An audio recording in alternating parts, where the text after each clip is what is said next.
To the first of our new public lecture series at the Wolfson Centre for Young People's Mental Health. I know we're all very excited about today's lecture from Professor Lucie Cluver.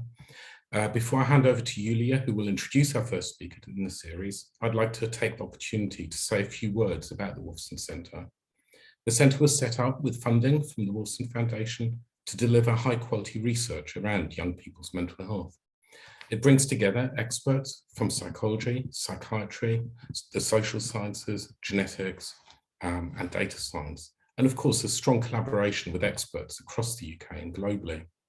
Our research uses a diverse array of approaches, including longitudinal population cohorts studied from birth into adulthood, genetic study designs to improve risk stratification and to better understand the causal nature of environmental risk and protective factors. A new intergenerational psychological intervention building on our long-running research with children of depressed parents, as well as a globally unique research infrastructure in Wales that includes all mainstream secondary schools and the vast majority of patients. Finally, our cross-cutting methods and training theme bridges across the whole centre, and this lecture series is part of that. Our ambition is to find ways to apply the lessons of our research to improving the lives and mental health of young people. To do this, our centre works closely with clinicians, schools, policymakers, and third sector partners, and perhaps most importantly, with young people themselves, and members of our youth advisory groups work with us to co-produce the research that we undertake. The Wolfson Centre Public Lecture Series is an opportunity to hear from leading mental health researchers and policy experts in the field of child mental health from around the world as well as in the UK. Lectures are open to all and will be recorded and posted on YouTube. I'm delighted that we will hear today from Professor Lucie Cluver, who will deliver the first of our lectures. So over to you, Julia, to introduce Lucie. Thank you. Thank you very much, Stefan. My name is Julia Szenderovic. I'm a senior lecturer at the Wolfson Centre. I'll start with a few housekeeping notes. So the session today is 1 hour long. There is a Q&A box that you can hopefully see on your screens. So please post your questions there, and we will have some time for questions at the end. As Stefan said, this is the first event of our series. The next public lecture is taking place in just a couple of weeks from now on the 11th of May. And we will hear from Professor Glyn Lewis from UCL on vulnerability to stressors, reinforcement learning, and depression.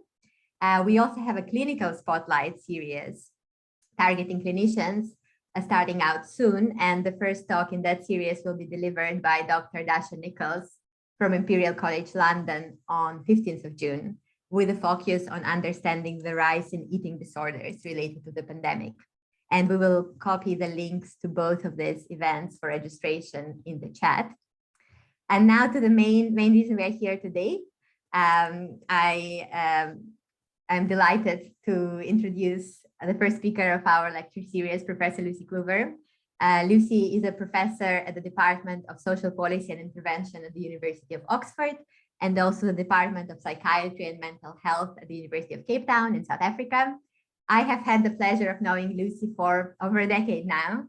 And in this time, I have observed how Lucie's research, which focuses on providing evidence for improving lives of children and adolescents in sub-Saharan Africa and globally, how her research has been informed by working with a really diverse range of stakeholders, from adolescents in rural and urban South Africa to UN agencies and boardrooms in Geneva and Washington. Lucie worked closely with South African government, UNDP, UNICEF, and other UN and international agencies. She is also the principal investigator for the UKRI GCRF Accelerating Achievements for Africa's Adolescents Hub, known as Accelerate Hub. And the list of Lucie's awards goes on for long, and we only have an hour. But just in the last few years, she has been awarded the European Union Horizon Impact Award, the UNICEF Leaders in the HIV Response for Children Award, and the ESRC Outstanding International Impact Prize. And during the COVID-19 pandemic, and more recently the conflict in Ukraine, Lucie has led the emergency parenting response, and that's what we'll hear more about today. So with this, I thank you all for joining the session today. I encourage you to post your questions in the Q&A and hand the floor over to Lucie.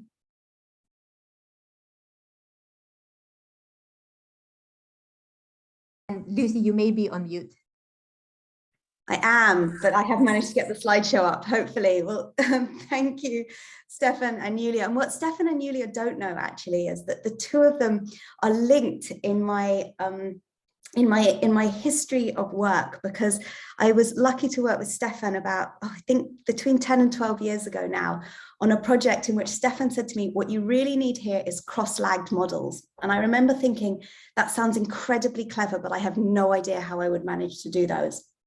And I didn't until 10 years or so later, when I was lucky to be working with Julia, who worked out how to do them and did some amazing longitudinal analysis. So the two of you will forever be linked in my mind. And it's lovely to be with you both in Cardiff. So what I'm going to talk to you about today is this is not one of those talks where you say, you know, I'm the expert on this and here's how to do it. It's much more to say this is an emerging and urgent research and intervention priority, and we are trying to work out how to do it. And I would love to hear at the end your thoughts and ideas and criticisms as we go forward in this. And just to say that everything that I'm going to talk to you about today has been done with Dr. Jamie Lackman, who's also at Oxford University, but a huge team of a global team of incredibly dedicated people. But what we're going to talk about is parenting, child mental health, and how we approach that in the emergencies which have become all too common for us globally. So, you know, there's well-established work, and this has come out of colleagues' work at the Wolfson Centre, showing the very close linkages between parent capacity, parent mental health distress, and children's both children's mental health challenges, but also their lifelong outcomes. And it's clear that you know, although I agree with very little of what Freud said, in one sense that was correct, that we have to think of supporting parents, and by parents I mean any primary caregiver of a child, as we think about supporting children. And what we found as COVID hit, and thinking back to March 2020, was that we moved from a context where we had multiple, at least in the developed world, multiple options of ways to think about how we could support children and adolescents. You know, and if we look at the kind of classic Bronfenbrenner, we can think about providing support on multiple levels for adolescents and children, both at the service level, at the family level, at the community level.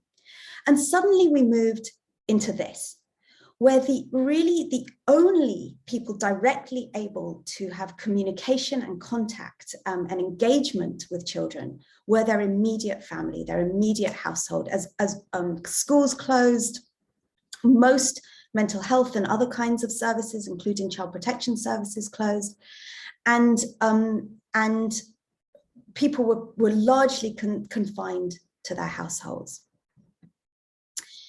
And what we saw very clearly was that parenting and parental capacity and mental health was under enormous strain. I mean, this is just one example. There's been over 600 articles that I've seen alone talking about the impacts of COVID on parenting and parental capacity.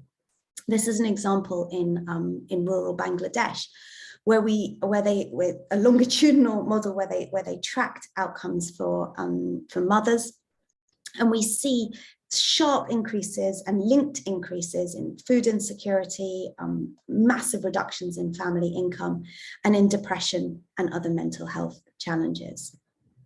And indeed, this was reflected globally, and this is just an example of some of the newspaper headlines which were highlighting the challenges of parenting.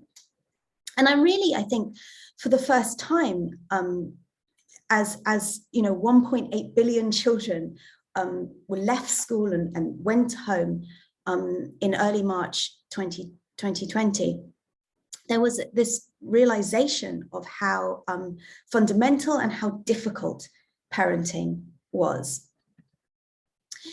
And an immediate thinking about a response was the strong and really astoundingly strong evidence base on parenting programs. And parenting programs and the research evidence have been growing over the last 50 years. To the point where there is now enough evidence that there are developing WHO guidelines on parenting programs, specifically for the prevention of violence against children and adolescents. But this is an example. Frances Gardner and colleagues led a systematic review and review of reviews for the WHO, and showing an amazing increase. I mean, just for the high-income countries, there are over 240 randomized trials. In lower middle income countries, at least 140 randomized trials and multiple systematic reviews, generally showing a very high level of effectiveness. And if we think about what we tend to see as direct impacts on improved parenting, but also reductions in substance use, particularly parental, but also adolescent substance use, and improvements in parenting mental health. A bit of a mixed evidence on child and adolescent mental health. Some programs show really positive impacts. Most show good impacts on behavioral challenges, and a bit more mixed on internalizing disorders for children and adolescents. Parenting for Lifelong Health was set up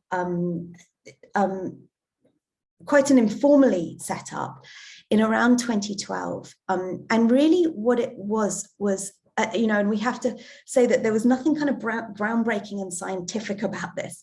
It was really set up in recognition that there was a strong evidence base for parenting programs, but the governments and national governments that we were working with, particularly at that time, South Africa and the Philippines, were saying that they wanted to start delivering parenting programs, but that all the available evidence-based ones were, with good randomized controlled trial evidence, were commercialized. And so the costs were completely unachievable for the Global South. And really, PLH was set up by a group of academics with WHO and UNICEF to say, okay, well, if we've got an evidence-based intervention, we really just need to make free versions designed for the Global South, which can be tested in randomized trials and can be open source and freely available.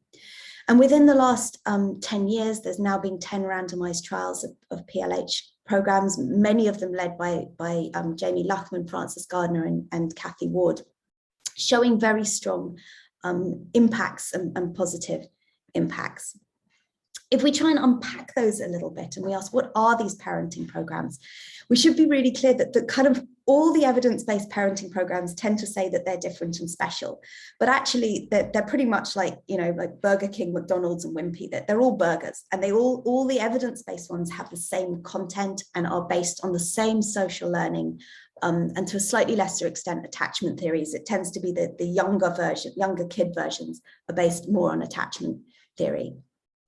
But what they do is they generally bring parents together, or caregivers together. It's often not biological parents, and go through a series of skills building, including play and one-on-one time, praise with your children, communication, cognitive stimulation, particularly for younger children, non-violent alternatives for punishment, how do you cope with stressful situations.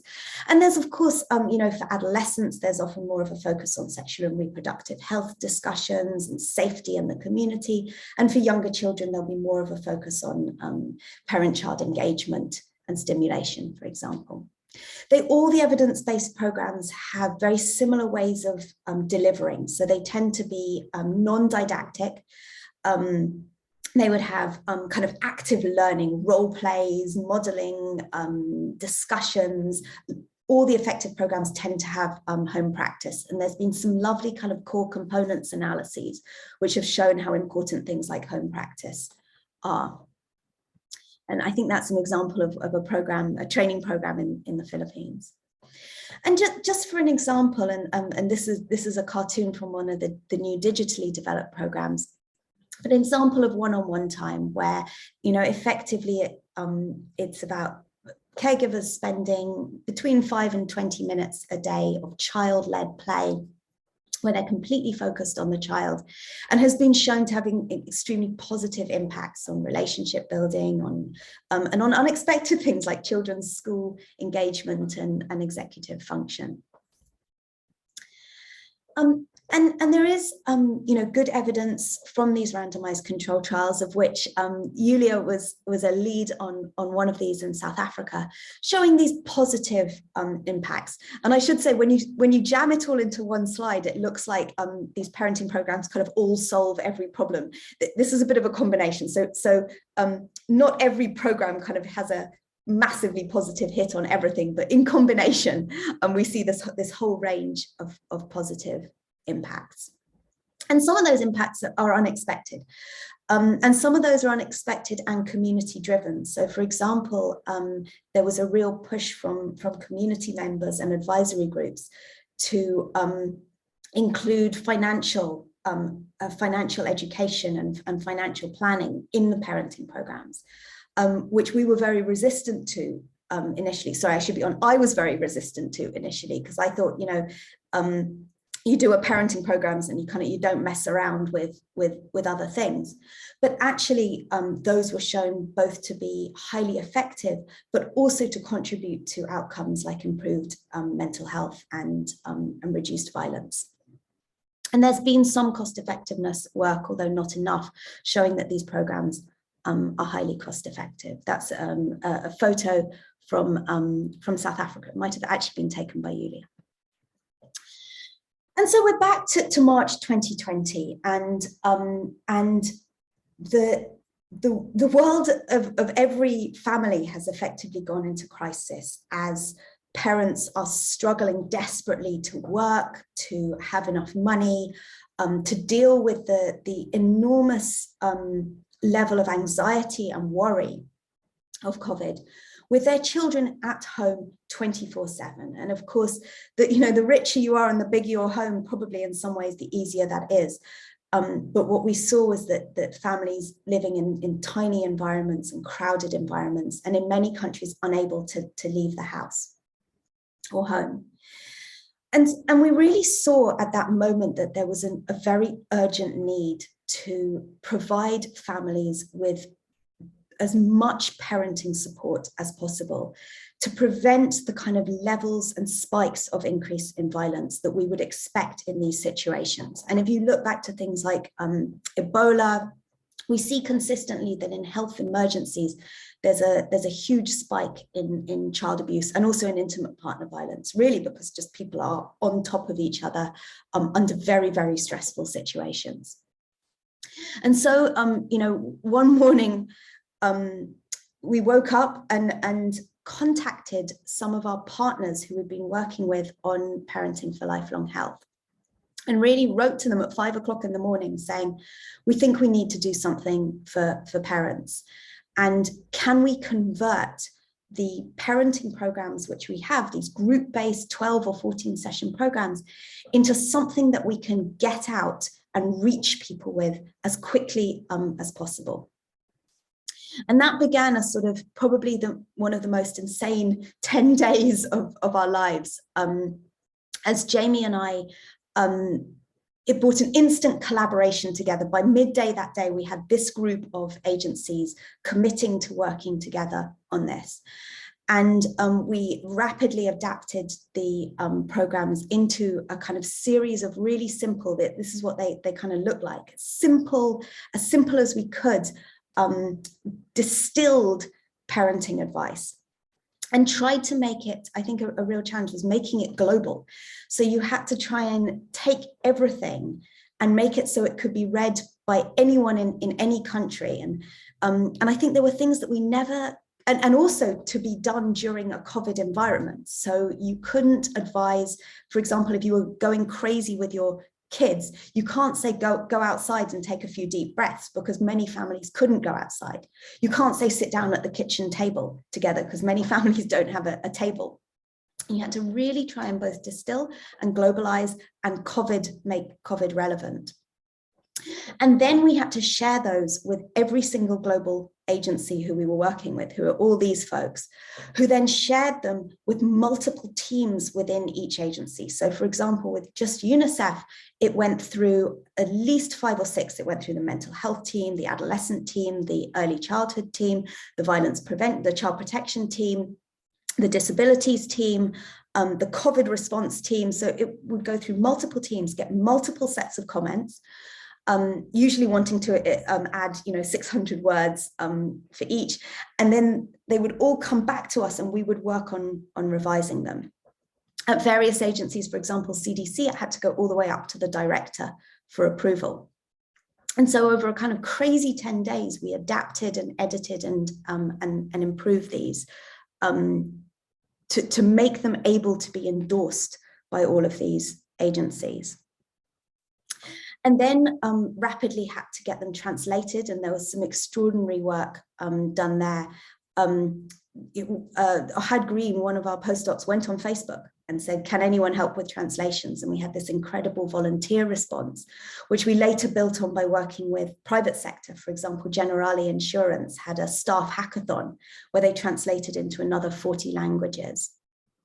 But we also had amazing sort of examples of organizations stepping forward. For example, World Without Orphans, which was a Christian network. We'd never worked with the faith-based sector before, but who did multiple translations and then did massive outreach.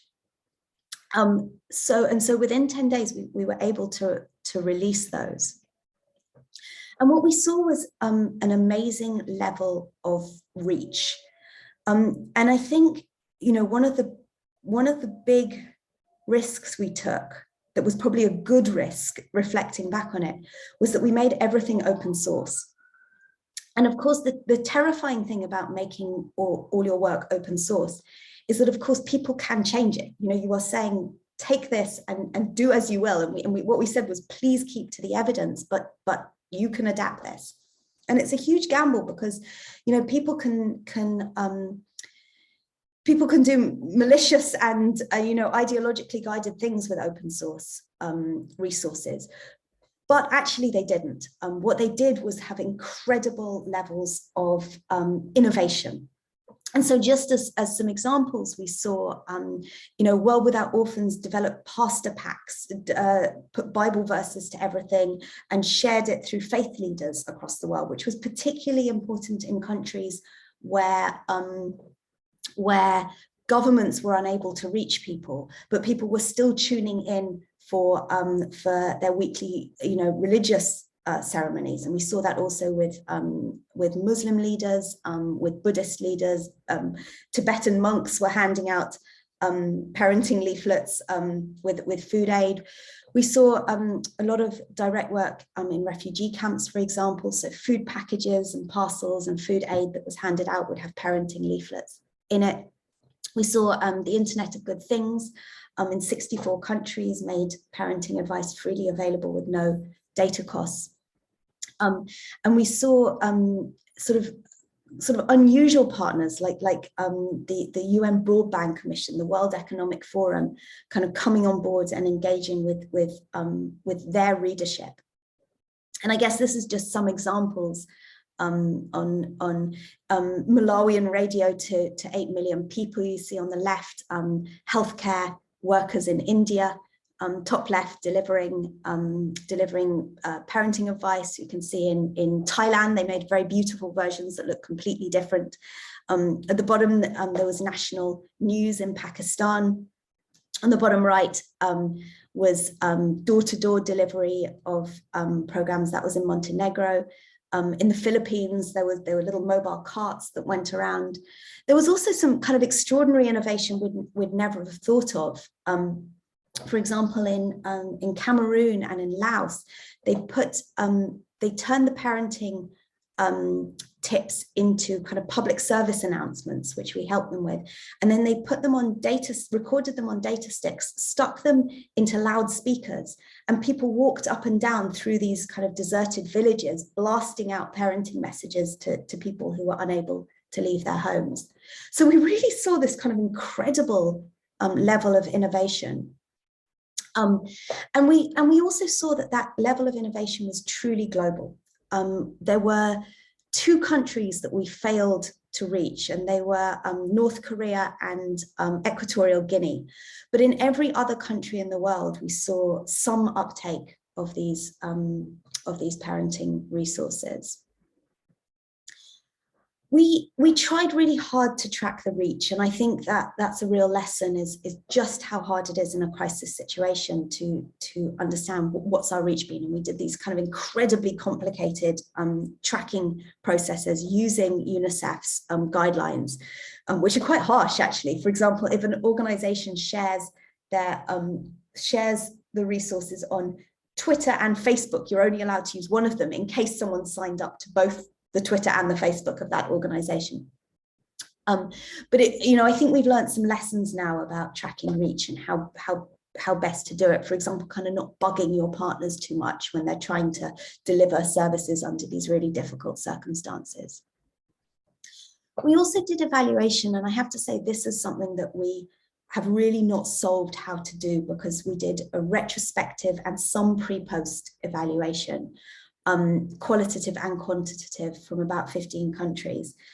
And the results were kind of like incredibly positive, but I think you always have to be tentative about retrospective results. And I remember right at the beginning, on day 1, Jamie said to me, should we try and do a randomized trial? And it just didn't seem feasible or possible in this crisis situation. And we also didn't have any money at the beginning. So that in retrospect is something that we wish we could have done differently. But the ultimate reach was extremely large. So as I said, most countries in the world were reached, although not, some more than others. And 33 governments included the parenting tips in their national programs. And overall, our minimum reach was around 210 million people. It may have gone up to about 240, but we're trying to be conservative in our reach. And I think a lot of that was also the capacity to have, Andrea Danese at KCL calls it a coordinated response. If you can get a situation where all these key agencies are coming behind the same thing, then that's of enormous value. But it's not an easy thing to do. And so, we kind of got to the end of this. Maybe I'll go back, because we kind of got to the end of this with the acknowledgement that there's still this real ongoing COVID crisis in much of the global South. And we started moving our thinking away from these kind of light touch resources, because it really wasn't, it's largely information to families rather than engagement. Although some organizations turned it into engagement. So for example, in India, they developed them into these phone mentoring services. But really pushed by colleagues at UNICEF and WHO, we started saying, okay, how can we deliver the in-depth engaged parenting programs in a situation where we still have very poor resources and services, or in situations where governments don't have the capacity, financial or human resource, to set up proper parenting program systems, with all the training that you have to do and the setting up of groups. And so we've been working on these sets of digital ways of delivering the parenting programs. And there's a WhatsApp-based, chat-based service, a parenting app, which we're working on and testing, and a text message-based service. And all of these are kind of underway, supported by the Lego and Oak Foundations, and led by Jamie Luckman in randomized control trial testing of these new programs. And so we were really kind of moving from this kind of emergency thinking into a long-term response. How do we scale up, deliver parenting support, intensive parenting support at scale? And then, you know, at the end of February this year, a crisis kind of hit all of our doorsteps, and that was Ukraine. And we were suddenly seeing again a situation where parenting was having to happen under this kind of unimaginable stress. And a colleague at WHO called me up and said, we can't not do a parenting response. What are we going to do? And you know, and I said, I've never worked in Ukraine. I've never been to Ukraine. You know, and she said, we have the network and we have the capacity to do this, and we have to work really fast. And so within a week of the invasion, we were able to put together a simple set of social media-based messages, because in this context, people were rapidly on the move. And so we had to think, but Ukraine has a very high level of smartphone access. And so we were thinking, how can we get to people in a really immediate way as they're moving out of Ukraine, across borders and within Ukraine. And you'll see to the right, these kind of social media messages. Again, we had to simplify and distill even more than the tip sheets, which we'd had to do before. We still had to do the same process of getting all the different agencies, and now including new agencies like UNHCR, Save the Children, into this. And then rapidly translating them into Ukrainian, Russian, and the 14 surrounding languages, countries that we're taking in refugees, and to get them onto websites. And you can see WHO has made some beautiful videos. But I think we saw and learned some real lessons from this. One was that the pace of innovation is moved on rapidly. So for example, at UNODC's request, we put everything up with QR codes, and they were able as families moved across refugee checkpoints, and still are now, they put their phone on a QR code and get the parenting support tips. But we also learned that there's a very different feeling of working in a political crisis. For example, just very simply, we had feedback from UN agencies that we couldn't call it a war. We couldn't say parenting in war because Russia was not describing it as a war. But we've then had feedback from Ukrainian NGOs that they wanted it described as a war because it was insulting to them to have it described as a crisis. But we also realized that there were new challenges, and these kind of new challenges emerged over the first month or so of the war. And a big one was the sudden emergence of child traffickers, traffickers in women and children, many of whom were disguising themselves as NGOs or police or UN agencies. And so we had to very rapidly move again to develop advice which was as accurate as we could in a situation of real chaos. And I think one of the things that I still hesitate over is thinking, well, were we the right people to do this? Were we the best people to do this? And I'm not sure we were, although we had advice from many of those who were working on the ground and were very experienced.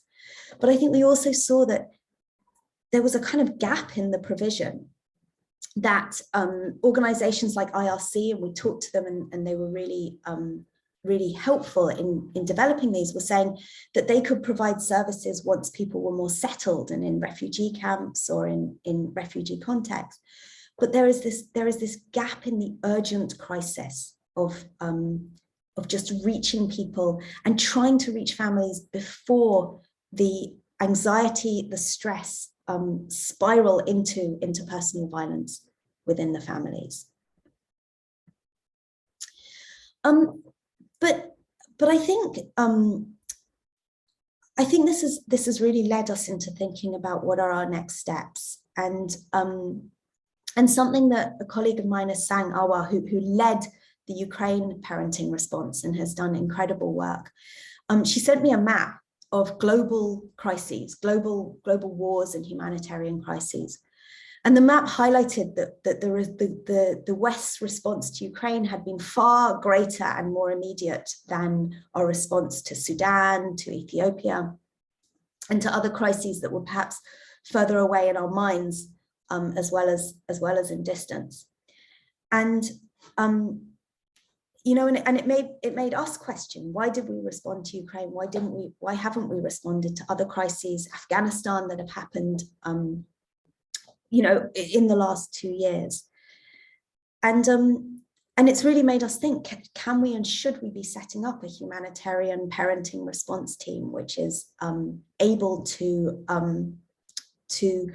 deliver parenting support and mental health provision in the fastest possible way from the beginning of a crisis, but also to think, could we have moved faster? You know, we started work on the day that Putin invaded Ukraine, but actually we knew he was going to invade for at least a week or so beforehand. And could we have moved faster than we did? Could we have been more prepared? Could we have started before the crisis happened? And I think, you know, I'd love to hear people's thoughts and advice on this, because this is not something we'd ever planned or envisaged doing. And it may be unwise to embark on something like this, but also hard to look at the need and say that we won't.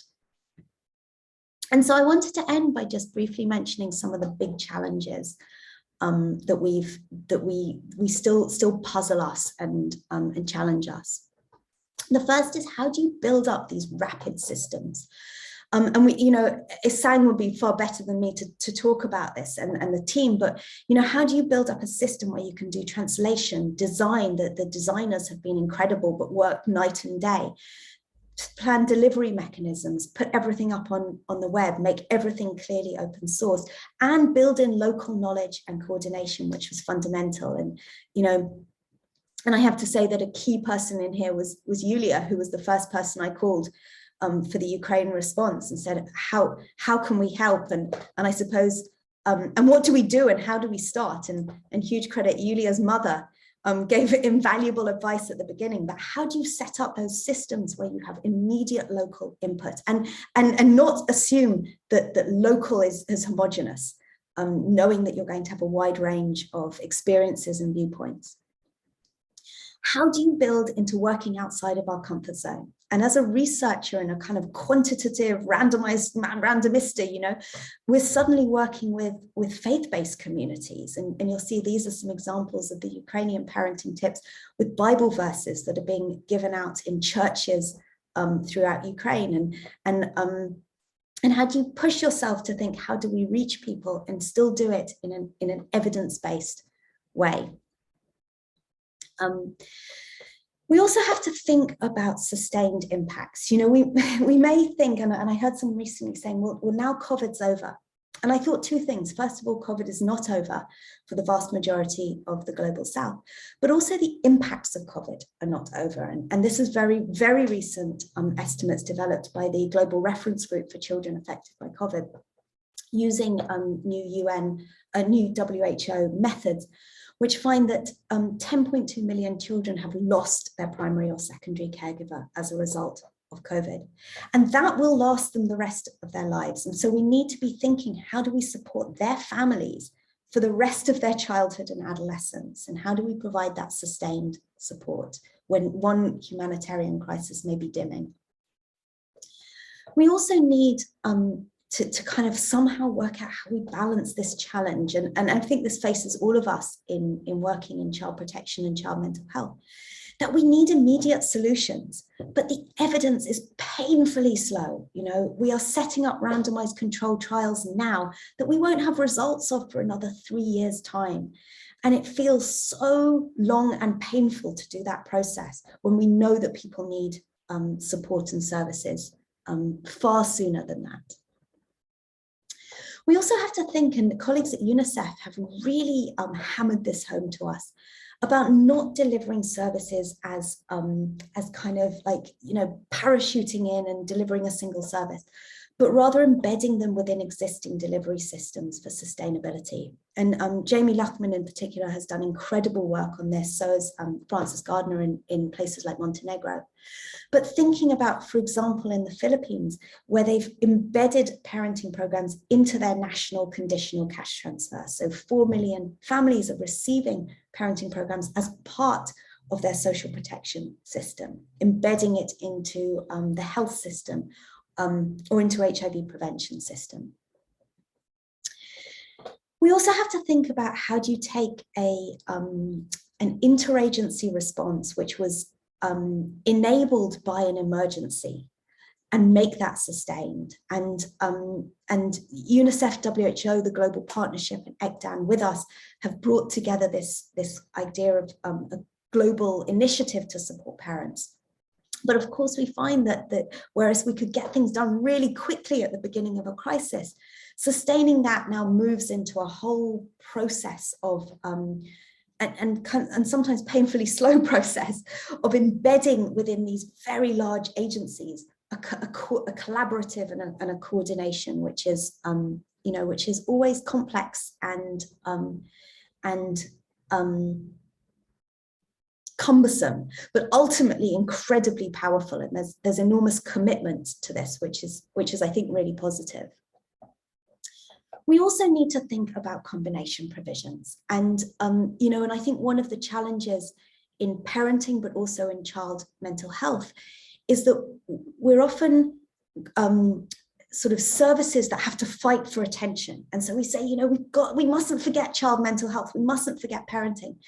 But actually we know from the emerging evidence base that when we can combine those services with other services that have sort of symbiotic effects or synergistic effects, like access to education, government cash transfers, we actually see greater impacts. And this is some work done in South Africa with adolescents living with HIV, finding that the combination of government cash transfers, safe schools, and parenting support leads to this multiple positive outcomes. This is a longitudinal survey. And so to end, I think, we are still puzzling over how to do this. And we are so far from having a grand plan. This has been responsive and reactive. But we do need to move into something that is more long-term and thought through. And in doing so, I think one valuable thing has been some core principles which we set out at the beginning. And we said that everything we do will be based on evidence, but also building evidence. That everything will be designed to be scalable, open source, and explicitly non-commercial. That everything will be designed and welcome adaptation and local relevance, even when it's painful for us or foreign to us. That it will be empathetic to families and parents. And, and I dwell on this as a parent myself. I remember reading parenting advice for parents during COVID. And one of them started with, find 10 pieces of colored cardboard and some sticky back plastic. And me thinking, like, where the hell would I get sticky back plastic? I can barely feed my children in the morning, be organized enough to do that, let alone get sticky back plastic. But to be empathetic to the challenges of parents. And to have active policy partnerships throughout, even when it would be quicker and easier to do it without them. So a huge thank you to our partners in the COVID and Ukraine responses. Thank you to you and to our incredible funders. And I really welcome questions, comments, and criticism. Lucie, thank you so much for your account of the parenting in emergencies work and sharing how you've been bringing together evidence and research with energy and hope, I think, which is really inspiring. And as for my mom, I think it's the first time we're coming close to her understanding what evidence-based social intervention is all about. So that's another benefit. I just want to encourage everybody to please post your questions in the Q&A question and answer box, as well as any comments and suggestions. you might have for Lucie. If I don't see a question, I might take advantage of my microphone being unmuted to ask the first question, but I'll just give everybody a moment. Oh, great. Okay, we have a question coming in from Professor Franz Rice. Yeah, and Franz asking, to what extent do we think that the global pandemic acted as an enabler for rapid responses? And I think it did in many ways and not ways that we'd anticipated. And I'm not sure how much of it is replicable. So I think one thing that we really noticed for the first time was that we were able to engage very high-level government people in thinking and caring about parenting. And it was happening because in many governments, the high-level decision makers are men. And for the first time, we would be on a meeting with senior male leaders. And instead of thinking that parenting was something that happened far away from them, they were stuck in their basements or in their homes with their children. And suddenly they were saying to us, yes, parenting is really important and really stressful. And, and we want to support this. And by the way, can you give me some advice on this? We can be a bit precious. We like to deliver these really good quality programs that will get us, a randomized controlled trial that's effective. And it becomes a lot harder when you're trying to deliver it at the scale of millions or tens of millions or hundreds of millions. And so we're doing these digital programs now, and we genuinely don't know how effective they're going to be. We know that the core components are evidence-based, but we don't know how effective it will be on this scale. And, and when it comes to cost barriers from commercial programs, I just, I don't believe that people should make money from child abuse. It's as simple as that. But the open source approach actually does also give us some amazing opportunities. And for example, we've been thinking with WHO and UNICEF's mental health teams about how can we, and Julia's leading some really exciting stuff. I'd love to hear from you a bit about this, but thinking about how can we incorporate mental health support into a parenting program that's in a flexible way, so that some families can access it more, who might need it more, and some less. Julia, anything you want to add on that? Because it's early days thinking, but real innovation. Yeah, thank you, Lucie. I think it's also digital delivery routes are giving us an opportunity to think about engaging the wider family, which is something that we've always struggled with parenting programs, because they were kind of originally designed for the primary caregiver, right, which would often be the mother. And sort of thinking about how we can change the family environment. And as you said, the results on particularly internalizing youth problems have been mixed. Some programs had an impact and others didn't. So figuring out if some of the active components like problem solving, like emotional regulation from adolescent mental health programs, many of them are already part of parenting programs actually, but if they can be strengthened to have a noticeable impact on adolescent mental health, is something we're exploring. And we also have a couple of questions in the chat, not Q&A. Yeah, I've just seen them. So one great question that has this general for the UK. And I think, I had a sort of completely strange moment when Oxford City Council sent me my own parenting tips. But I think, one thing that's been very interesting that we'd never expected, of course, was that we designed these originally for the Global South. And so we've had services originally designed for the Global South now being delivered in the UK, in the US, across Europe. And I think, it's this real challenge. I remember being at university and writing these essays on adaptation, and how important is it to have local adaptation? And yet we found that the feedback, and Professor Lorraine Sher led this qualitative evaluation across 15 countries, including both high income and low income countries. And the feedback was that the experiences of families was just incredibly similar across countries. apart from a few people in Geneva who said that it was really great having their kids at home, but we suspect they might have been very wealthy.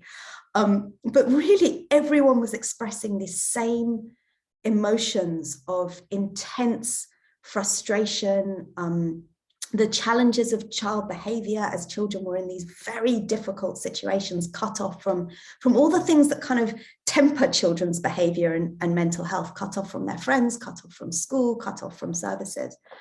And we saw globally that parents who were experiencing kind of economic stress, it was even harder. Where there was COVID and death in the family, it was harder. And where there were children with disabilities, it was harder. And so it does, you know, I'm hesitant to say it, but is this stuff just global? You know, are there some common human experiences that really are global? And then that makes us think, well, we should be delivering it everywhere. But then that gets pretty grandiose. Rachel asked a question about working in Namibia. Absolutely, drop us a line. We'd love to talk about how we can support. And it's, you know, and I think particularly in contexts like Namibia, you know, the challenges of a spread out population are really ones where you have to think in innovative ways about how to reach families. And as it happens, Rachel and Rosa and Cynthia are all visiting us here in Cardiff. So I can. Oh, we'll talk to Julia. I'll put you in touch.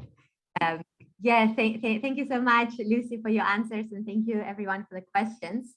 We are unfortunately nearing the end of our hour, but I think we might have time for one last question. So let's see if we have any questions coming through. We'll also, as we said at the beginning, have the recording of today's lecture, and hopefully see many of you on 11th of May for the next lecture in the series by Dr. Glyn Lewis, Professor Glyn Lewis.